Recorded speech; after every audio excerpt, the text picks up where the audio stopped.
Hi guys, welcome to the NEET for It channel. I'm Sarthak and I welcome you all in this new Biomolecule series.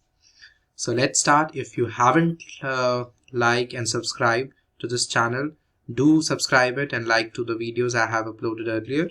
So let's continue together in the nucleic acids. Okay, in the previous video we discussed about the lipids in detail. Today we will be studying about the nucleic acids. So let's start. क्या होते हैं nucleic acids? ये होते हैं polymers of nucleotides. So nucleotide together they constitute nucleic acid. Also, there are two types of nucleic acids.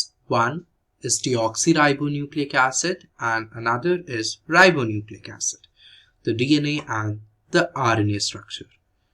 These nucleotides together, they form nucleic acid. That is why we are referring it as the building block of nucleic acids.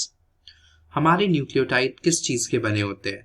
A pentose sugar, a phosphate group and a heterocyclic nitrogen containing compound, that is nitrogenous bases. हमारा जो nucleoside है वो एक pentose sugar और nitrogenous base का बना होता है. Now these nitrogenous base, when they are joined with sugar molecule, किससे ज्वाइनिंग होगी? कॉमन सेंस नहीं, लॉजिक यूज करो. Definitely glycosidic bond and they form a structure called nucleoside. So ना बॉन्ड्स किसके बीच में क्या बॉन्ड है, कब आएगा, ये हमें क्राम नहीं करना है, ठीक है? क्योंकि अगर हम क्राम करेंगे तो आखिरी में जाके ज़रूर भूलेंगे, क्योंकि हमारे पास सिर्फ बायोमोलिक्यूल्स ही नहीं है जहाँ पे हम स्ट्रक्चर स्टडी कर रहे हैं. We have entire organic chemistry with us, जहाँ पे हम स्ट्रक्चर, कहाँ पे डिहाइड्रेशन हो रहा है, कहाँ पे एडिशन हो रहा है, कहाँ पे एसिडिक हाइड्रेशन हो रहा है, हम डिटेल में स्टडी करते हैं, right? So here you have a glycosidic bond. So just not crap, just analyse करो चीज़ों को, इससे बेटर कुछ नहीं है, काफ़ी. Okay, now this nucleoside that combine with a phosphate group, कैसे कंबाइन करता है ये? That combine with an ester bond. So इस फॉस्फेट ग्रुप और न्यूक्लियोसाइड मॉलिक्यूल के बीच में एस्टर बॉन्ड एग्जिस्ट करता है, and that results into the nucleotide.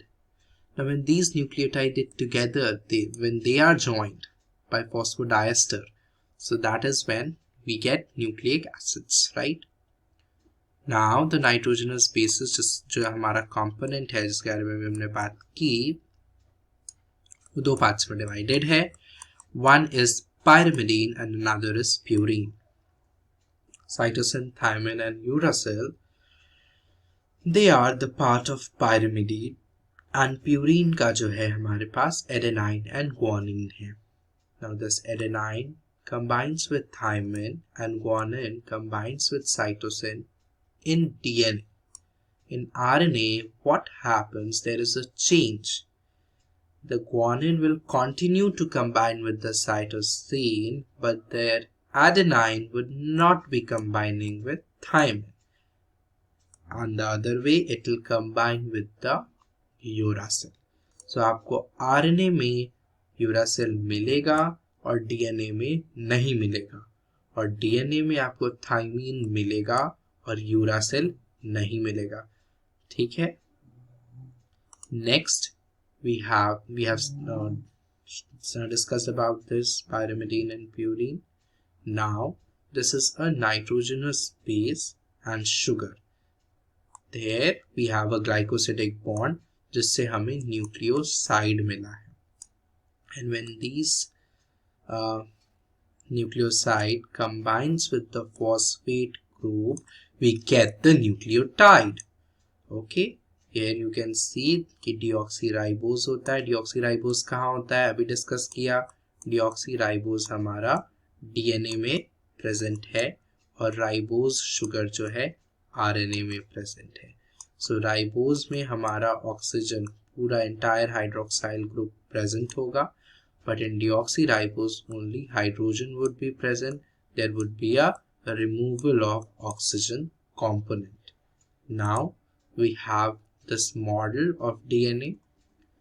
Here these two strands are made up of sugar and phosphate, and they are the backbone of the DNA or RNA. This is the DNA structure, DNA helix, but the nitrogenous bases, as you can see, cytosine has been combined with guanine and adenine has been combined with thymine. They are anti-parallel. The polynucleotide chain are anti-parallel to each other. That is, if one goes in 3' 5' direction, the other would be 5' and 3' direction. Now the 10 base pair का जो length है वो 3.4 nanometre है और between one base pair 0.34 nanometre है. So बहुत clear calculation है कि 3.4 एंगस्ट्रॉम अगर आपका टोटल डिस्टेंस है और आप उसको 10 से डिवाइड कर दे रहे हैं. क्यों हम 10 से डिवाइड कर रहे हैं? क्योंकि हमारे पास 10 बेस पेयर्स प्रेजेंट हैं इन वन हेलिकल. लाइक अगर जब वो हेलिक्स में पूरा कन्वर्ट हो रहा है तो हमारे पास 10 जो पेयर्स हैं they are stack above each other. So that is why अगर एक बेस पेयर के बीच में अगर हमको डिस्टेंस पता करना है तो that would be 0.34 nanometre would be there. Now ये जो हमारा डीएनए मॉलिक्यूल है that is the B form of DNA. B type DNA है. डीएनए के और भी बहुत सारे टाइप होते हैं. ए टाइप होता है, जेड टाइप होता है एंड उसमें कंपल्सरीली 10 बेस पेयर्स प्रेजेंट नहीं होते हैं. I am not going into the detail of दो structure because those are not important in NEET point of view, so there is no need to waste time upon that. But yes, this structure is very important. Not major groove and minor groove are also not important. This is just an idea because no one will ask you कि कौन सा groove बड़ा है minor है. That is very common sense. से कोई भी कर सकता है, right? अब ये क्या है? ये न्यूक्लिक एसिड का फॉर्मेशन है. ये एक न्यूक्लियोटाइड है और ये दूसरा न्यूक्लियोटाइड है.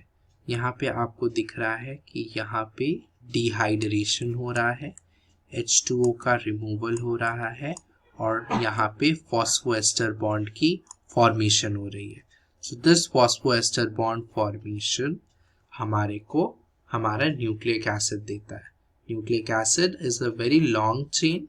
ओके, लॉन्ग चेन होती है, but this is I've shown pictorially to you guys. Now the data that was available at that time to Watson and Crick, what were that data that was very crucial and that lead to the development of Watson-Crick double DNA helix model? There were two, one was biochemist and one was a scientist, Rosalind Franklin and Irwin Chargaff. They proposed few datas. On the basis of that, Watson and Crick formulated the double helix model. Now, Irwin Chargaff, he hydrolyzed the samples of DNA and उसमें उन्होंने analyze किया base composition को in a bit detail. Also, the X-ray diffraction studies on DNA that was conducted by Rosalind Franklin was very useful to Watson and Crick. Now, what was Chargaff rule और क्या उनकी studies थी? जो DNA का base composition है that generally varies from one species to another. Okay, but when you isolate a DNA specimen from different tissues, एक same species से अगर आप डिफरेंट टिश्यूज को आइसोलेट करेंगे तो आपको दिखेगा कि इनका जो बेस कॉम्पोजिशन है वो सेम है. बट अगर बेस कॉम्पोजिशन ऑफ डीएनए जो है वो चेंज नहीं होता है from one species to another, तो हो सकता है जनरली वैरी करता है. बट अगर आप डिफरेंट टिश्यूज अगर एक ही स्पीशीज को स्टडी कर रहे हैं तो आपका जो बेस कॉम्पोजिशन है वो आइडेंटिकल होगा. The base composition of DNA in a given species does not change with an organism age, nutritional state or changing environment. Now with due course of time, लोगों को ऐसा लगता है कि हमारा DNA का composition change हो रहा है. हो सकता है in the case of mutation, but that is not a normal state in a normal human being. With age, with nutritional state or if your surrounding, your environment is changing, that is you are living in plain and you went to mountains, okay, so आपका DNA में कोई change नहीं होना चाहिए. अगर हो रहा है तो that will definitely lead to a certain kind of disorder.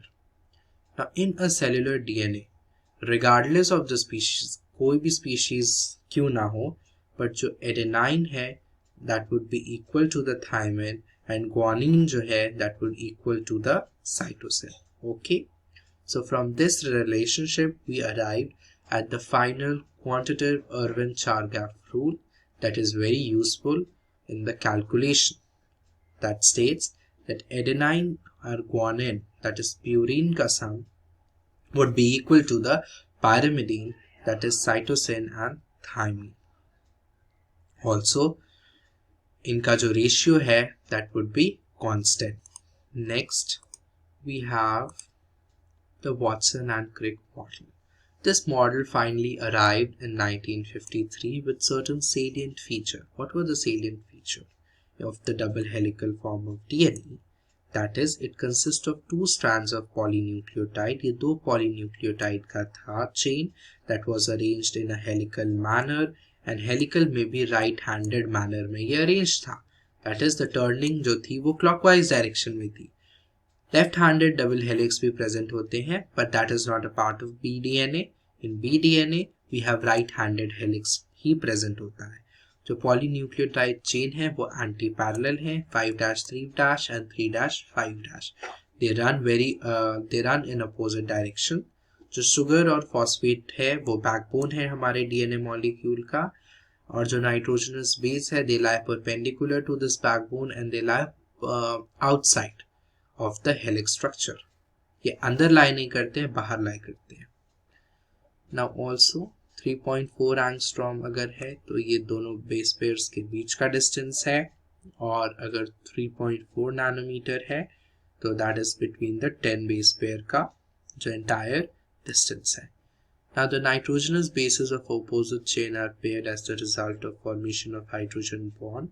So we have discussed that adenine combined with thymine and guanine combined with cytosine. So this was Watson and Crick pairing that was based on the complementarity of the nitrogenous bases. Now each complete turn, एक complete turn helix में 34 angstrom जो था वो distance था, 10 base pairs थे, larger groove था और smaller groove था. This is the different type of DNA, A form, B form and Z form. We are studying about B form.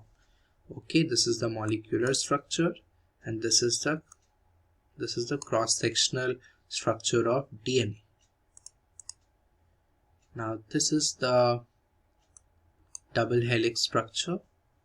Okay, यहाँ पे आपको grooves दिख रहे हैं, आपको bond भी दिख रहा है ना. यहाँ पे ये ट्रिपल हाइड्रोजन बॉन्ड दिख रहा होगा और यहाँ पे डबल हाइड्रोजन बॉन्ड दिख रहा होगा. इंपॉर्टेंट है क्योंकि एडेनाइन जो होता है वो थाइमिन के साथ डबल बॉन्ड ही बनाता है, और जो साइटोसिन जो होता है वो थाइमिन के साथ गुआनिन के साथ ट्रिपल बॉन्ड बनाता है. तो here you can see the triple bond structure and double bond.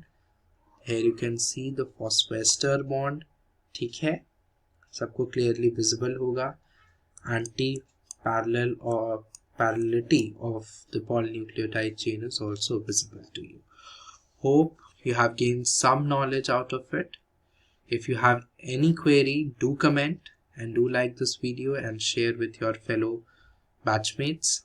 Also, in the next lecture we will study about amino acids, protein structure in detail, and then we will study about enzymes, its mechanism. Okay, and thereafter we'll end with biomolecules. So stay tuned with this channel, and I hope you all are enjoying it, or keep practicing because practicing is what matters. Content इसके बाद आप NCERT पढ़ लो और उसके बाद आप previous year must है वो solve करिए and you'll get through it. Okay. So all the very best, study smart, good luck.